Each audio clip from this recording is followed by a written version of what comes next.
നമസ്കാരം. എല്ലാവർക്കും റെഡ് റോസസിലേക്ക് സ്വാഗതം. ഹാപ്പി ഓണം. ഐശ്വര്യവും സമ്പൽ സമൃദ്ധിയുമായ ഒരു ഓണം എല്ലാവരും ഒരുമിച്ച് ആഘോഷിക്കട്ടെ, അല്ലേ? എല്ലാവർക്കും സന്തോഷം മാത്രം നൽകട്ടെ. അങ്ങനെയൊക്കെ നമുക്ക് പ്രാർത്ഥിക്കാം. ഇന്ന് ഞാൻ നിങ്ങളുടെ മുമ്പിൽ ഒരു ഓണം ഔട്ട്ഫിറ്റിലാണ് വന്നിരിക്കുന്നത്. ഓണത്തിൻ്റെതായിട്ടുള്ള ഒരു ഔട്ട്ഫിറ്റ് ഞാൻ ഇതുവരെയായിട്ടും ഉപയോഗിച്ചിരുന്നില്ല. അപ്പം ഞാൻ വെച്ചു ഇന്നൊരു ഓണത്തിൻ്റെതായിട്ടുള്ള ഒരു സാരി ഉടുത്ത് വരാം. അപ്പം ഞാൻ രാവിലെ എണീറ്റു, കുളിച്ചു, അമ്പലത്തിൽ പോയി, പൂക്കളിട്ടു. എങ്ങനെയുണ്ട്? ചെറിയ പൂക്കളാണ് കേട്ടോ, വലിയ ആർഭാടായിട്ടുള്ള ഒരു പൂക്കളൊന്നുമല്ല ഞാൻ ഇട്ടിരിക്കുന്നത്. ഇന്ന് ഞാൻ ചെറിയ പൂക്കളാണ് ഇടാറ്. എന്നിട്ട് ഇനി ഓണത്തിന് വേണ്ട മുളകാപ്പച്ചടി ഒന്ന് ഉണ്ടാക്കണം എന്ന് വിചാരിച്ചു. പുളിഞ്ചിയാണ് സാധാരണ നമ്മൾ ഓണത്തിന് ഉണ്ടാക്കാറ്. ഇപ്രാവശ്യം ഞാൻ പാലക്കാടൻ സ്റ്റൈലായിട്ടുള്ള ഒരു മുളകാപ്പച്ചടിയാണ് ഉണ്ടാക്കുന്നത്. മുളകാപ്പച്ചടി എനിക്ക് ഭയങ്കര ഇഷ്ടമാണ്. മുളക് ധാരാളം ഉണ്ട്. അപ്പോൾ അത് ഉപയോഗിച്ച് ഒരു പച്ചടി ഉണ്ടാക്കാമെന്ന് വിചാരിച്ചു. എത്ര ദിവസം വേണമെങ്കിലും പുളിഞ്ചിയും മുളകാപ്പച്ചടിയൊക്കെ ഇരിക്കും കേട്ടോ. അപ്പോൾ നമുക്ക് വേഗം അടുക്കളയിലേക്ക് പോയിട്ട് മുളകാപ്പച്ചടി ഉണ്ടാക്കാം. ഒട്ടും സമയം കളയാനില്ല. കുറേ പണികൾ ചെയ്ത് തീർക്കാണ്ട്. ടൈം ഈസ് പ്രഷ്യസ് എന്നല്ലേ പറയാ. അപ്പോൾ നമുക്ക് ഒട്ടും സമയം കളയാതെ മുളകാപ്പച്ചടി ഉണ്ടാക്കാം. ഓണത്തിന് ഞാൻ ഒരു മുളകാപ്പച്ചടിയാണ് ഉണ്ടാക്കണത് കേട്ടോ. അപ്പോൾ ഇതൊരു പാലക്കാടൻ സ്റ്റൈല് മുളകാപ്പച്ചടിയാണ്. ഇതിന് ഞാൻ ഒരു വടുകപ്പുളി നാരങ്ങയുടെ അത്രയുള്ള പുളി എടുത്തിട്ട് അത് നന്നായി പിഴിഞ്ഞ് അരിച്ചെടുത്തതാണ്.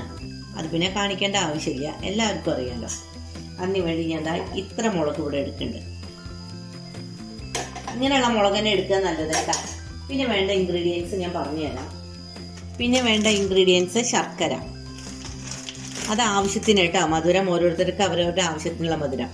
കറിവേപ്പില, എള്ള് വറുത്ത് പൊടിച്ച എള്ളാണ് കേട്ടോ അത്. കടുക് പൊടിച്ചത്. പൊടിക്കുകയെന്ന് പറഞ്ഞാൽ ഒന്ന് ചതഞ്ഞ് കിട്ടിയാൽ മതി. പിന്നെ വറുത്തിടാൻ വേണ്ടി ഉലുവ, മഞ്ഞൾപ്പൊടി, കാശ്മീരി ചില്ലി പൗഡർ, ഉലുവാപ്പൊടി, പിന്നെ കടുക് വേണം വറുത്തിടാൻ. അപ്പോൾ ഇത്രയും ഇൻഗ്രീഡിയൻസ് വേണം. അപ്പോൾ നമുക്ക് നമ്മൾ ഈ പിഴിഞ്ഞ് വെച്ച ഇതിങ്ങനെ നന്നായിട്ടൊന്ന് ഇളക്കി കൊടുക്കാം. ഇതിലേക്ക് മുളക് പൊടിയും മഞ്ഞൾപ്പൊടിയും ആവശ്യമുള്ളത് ചേർത്ത് കൊടുക്കാം. അപ്പോൾ പിന്നെ ഇതിവിടെ കിടന്ന് വറ്റിക്കോളും.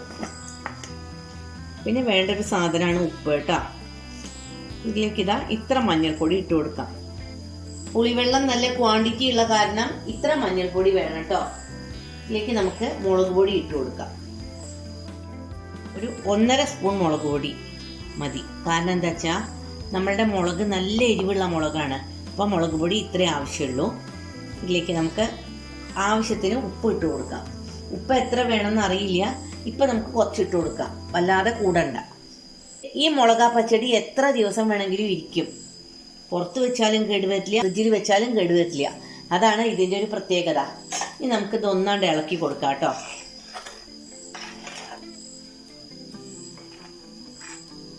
മുളകൊക്കെ അലിഞ്ഞ് ചേർന്നോളൂ. നമുക്കിതൊന്നിങ്ങനെ മെല്ലെ ഇളക്കി കൊടുക്കാം. എനിക്ക് ഭയങ്കര ഇഷ്ടമാണ് ഈ മുളകാ പച്ചടി.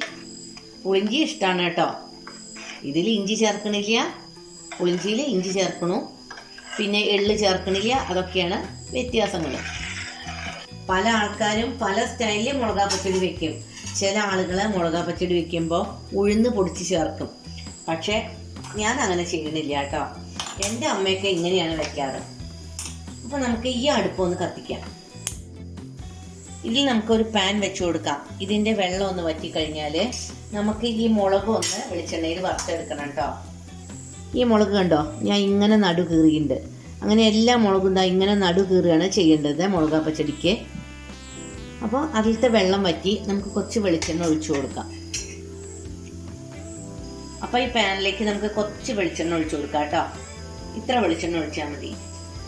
ഈ വെളിച്ചെണ്ണ ചൂടായ അതിലേക്ക് നമുക്ക് ഈ മുളക് ഇട്ട് കൊടുക്കാം. ഈ മുളക് നല്ലോണം ഒന്ന് വഴറ്റിയെടുക്കണം. അപ്പോൾ നമ്മുടെ വെളിച്ചെണ്ണ ചൂടായി, അതിലേക്ക് ഈ മുളക് ഇട്ട് കൊടുക്കാം. നിങ്ങൾക്ക് ആവശ്യത്തിനനുസരിച്ചുള്ള മുളക് ഇതിനായിട്ട് യൂസ് ചെയ്തോളൂ കേട്ടോ. ഇത് ഒന്നാണ്ട് അടച്ച് വെക്കാം. അപ്പോൾ ഈ പൊട്ടിത്തെറിക്കൽ നിന്ന് കിട്ടും. അപ്പം മുളക് നല്ല ഫ്രൈ ആയി, നമുക്കിത് ഓഫ് ചെയ്യാം കേട്ടോ. എന്നിട്ട് നമ്മളുടെ ഈ പുളിവെള്ളം നന്നായിട്ട് തിളയ്ക്കുന്നുണ്ടല്ലോ, അതിലേക്ക് ഈ മുളകാണ്ട് ഇട്ട് കൊടുക്കാം. ഈ മുളകും പുളിവെള്ളവും ഒക്കെ കൂടി നന്നായിട്ട് വെന്തിട്ട് ഇതിൽ ഉപ്പും പുളിയും ഒക്കെ നന്നായി പിടിക്കട്ടെ. ഈ മുളകിലെ എരിവ് പുളിവെള്ളത്തിലേക്ക് ഇറങ്ങി വരും ചെയ്യും. അടച്ചു വെക്കാം.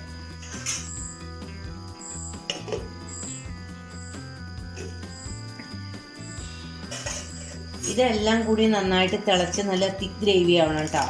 അപ്പോൾ ഇതിലേക്ക് നമുക്ക് ശർക്കര ഇട്ട് കൊടുക്കാം. ശർക്കര പാനി വേണമെങ്കിൽ ഒഴിച്ചു കൊടുക്കാം. ഇത് കല്ലൊന്നും ഇല്ലാത്ത ശർക്കര കേട്ടോ, നല്ല അടിപൊളി ശർക്കരയാണ്. അത് കാരണമാണ് ഞാൻ ഇതിങ്ങനെ നീരിട്ടിട്ട് കൊടുക്കണത്. ഒരു 2-3-4 പീസ് ഇട്ട് കൊടുക്കാം. പുളി എന്ന് പറഞ്ഞാൽ നല്ല പുളിയാണ്, അത് കാരണം ഒരു 4 അച്ച് ശർക്കര അതിലിട്ട് കൊടുക്കാം. ഇത്ര മതി. നമുക്കിത് അടച്ചു വയ്ക്കാം. ഇത് മെൽറ്റ് ആയിക്കോളും ഇതിൽ കിടന്നിട്ട്. അപ്പം നമ്മുടെ മുളകാപ്പച്ചടിയുടെ ക്വാണ്ടിറ്റി കണ്ടോ, ഇത്രയായിട്ട് കുറഞ്ഞു. നല്ല തിക്ക് ഗ്രേവി ആയി തുടങ്ങി. ഇതിലേക്ക് വേണ്ട പൊടികൾ ചേർത്ത് കൊടുക്കാം. ഉലുവപ്പൊടി, പിന്നെ വറുത്ത് പൊടിച്ച കടുക് ഇങ്ങനെ ചതഞ്ഞാൽ മതിയിട്ടാ, വല്ലാതെ വറുത്ത് പൊടിക്കേണ്ട ആവശ്യമില്ല. ഓക്കെ, വറുത്ത് പൊടിച്ച എള്ള് ഇത് 3 കൊണ്ട് ഇട്ട് കൊടുക്കാം. 3 ഇട്ടിട്ട് ഇതൊന്ന് ചെറുതായിട്ട് തിളയ്ക്കണം കേട്ടോ. കുറച്ച് കറിവേപ്പില ഇതൊന്നാണ്ട് ഇളക്കി കൊടുക്കാം.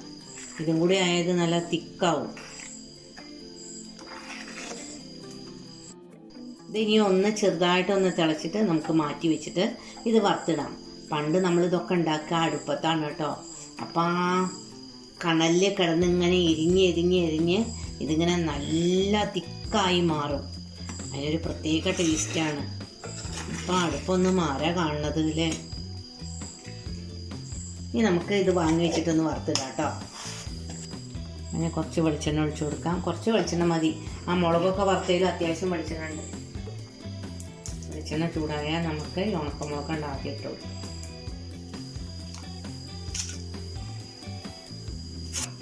നമ്മളുടെ വെളിച്ചെണ്ണ ഇവിടെ ചൂടായിരിക്കുന്നു. അതിലേക്ക് നമ്മളുടെ കടുക് കണ്ടിട്ട് കൊടുക്കാം അല്ലേ.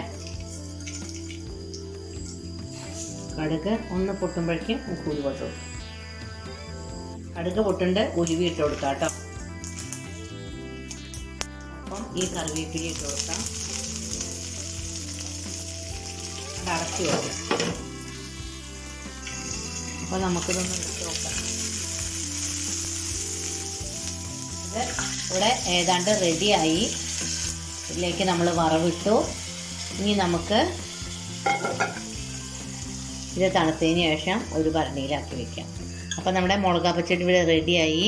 ഓണത്തിന് നമുക്ക് ഈ മുളകാപ്പച്ചടി വിളക്കത്ത് വിളമ്പാം, 3 കഴിക്കുമ്പോൾ എടുക്കാം അല്ലേ. അപ്പോൾ എല്ലാവർക്കും നല്ലൊരു ഓണം ഞാൻ ആശംസിക്കുന്നു. Advance happy Onam. എല്ലാവരും ഇതൊന്ന് ട്രൈ ചെയ്യൂ കേട്ടോ. നിങ്ങൾക്ക് എല്ലാവർക്കും നല്ലത് വരട്ടെ. ശുഭദിനം ആശംസിക്കുന്നു. പുളിഞ്ചി പോലെ തന്നെ മധുരവും എരിവും പുളിയും ഒക്കെ ചേർന്നാണല്ലോ മുളകാപ്പച്ചടി. അപ്പോൾ എല്ലാവരും മുളകാപ്പച്ചടി സമയം കിട്ടുമെങ്കിൽ ഒന്ന് ഉണ്ടാക്കി നോക്കൂ. അത് നമ്മളുടെ ഇലയുടെ അറ്റത്ത് വിളമ്പണം തന്നെയാണ്. അപ്പോൾ നിങ്ങൾക്ക് എൻ്റെ മുളകാപ്പച്ചടി ഇഷ്ടമായി എന്ന് വിചാരിക്കുന്നു. ഇഷ്ടമായാൽ എല്ലാവരും എന്നെ പ്രോത്സാഹിപ്പിക്കണം. ഇനി പുതിയ വീഡിയോ ആയിട്ട് എത്രയും പെട്ടെന്ന് നിങ്ങളുടെ മുമ്പിൽ വരാം. എല്ലാവർക്കും നല്ലൊരു ദിവസം ഞാൻ ആശംസിക്കുന്നു.